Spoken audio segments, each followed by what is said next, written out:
Home gardening program, a means of achieving food security in urban areas in the district of Camarines Sur.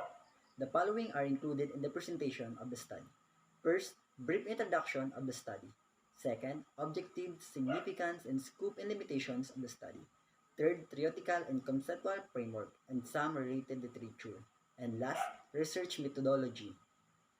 For the brief introduction of the study, here is Jeanette Basconia. For the introduction, home gardening adds to household food security and nutrition by giving a family members easy access variety of crops that may be picked, cooked, and eaten in a regular basis. United Nations Development Program 1996. Home gardening is a significant source of additional income for poor, rural, and urban people all around the world. During the times of hardship, like harvest failure or prolonged unemployment caused by flood or war, home gardening is the primary source of food and money. It is according to the United Nations Development Program 1996 and Mars 1998. To avoid famine, every family must be able to secure food. Non-farmers with home garden in their respective location have the potential to provide their own food, despite the fact that plant availability is limited, and they are not farmers with large plots of land. People must understand that food security is critical in everyday life in order for us to maintain an active body in all of our activities, and that home gardening can save a life from famine. POW 2016. Furthermore, for non-farmers having a home garden around their family, home gardening continues to be a crucial component in achieving food security. However, the goal of this research is to see how a home gardening program might help non-farmers achieve food security in urban areas in 3rd District of Camarines Sur. For the objectives of the study, generally, the main objective of the study is to determine the effectiveness of the implementation of home gardening in achieving food security among non-farming families in urban areas in the district of Camarines Sur. Specifically, it aimed to determine the socio-demographic profile of non-farming families in urban areas involved in home gardening, identify the different types of home gardening adopted by families in urban areas, discuss the various problems encountered by families in the conduct of home gardening, enumerate the benefits of home gardening in terms of reducing family expenses and achieving food security, and provide recommendation for the government and future researchers. Significance of the study.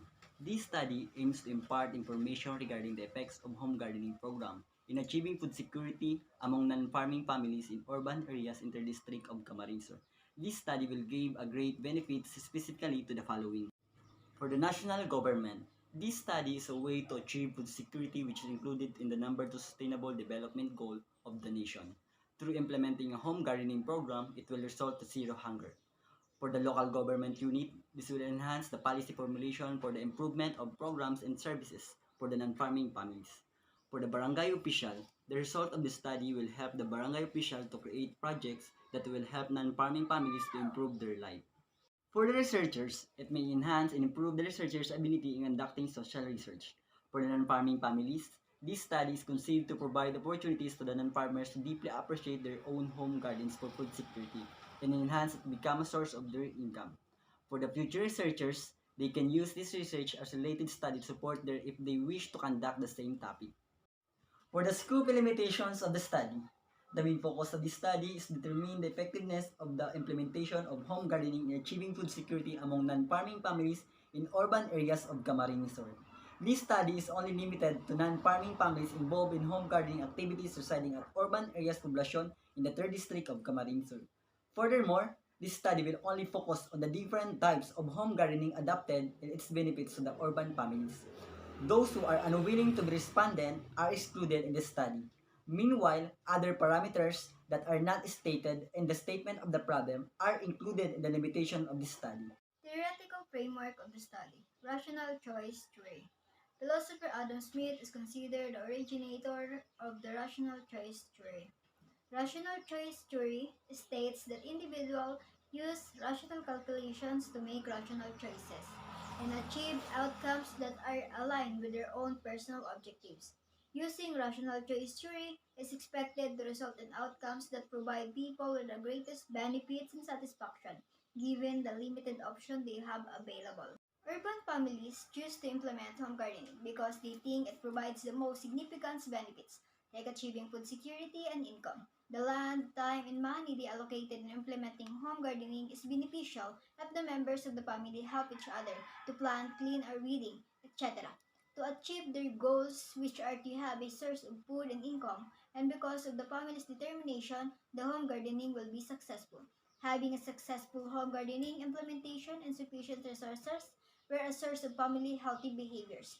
The urban families may become more creative, very careful, and being curious on the other possible benefits they will get.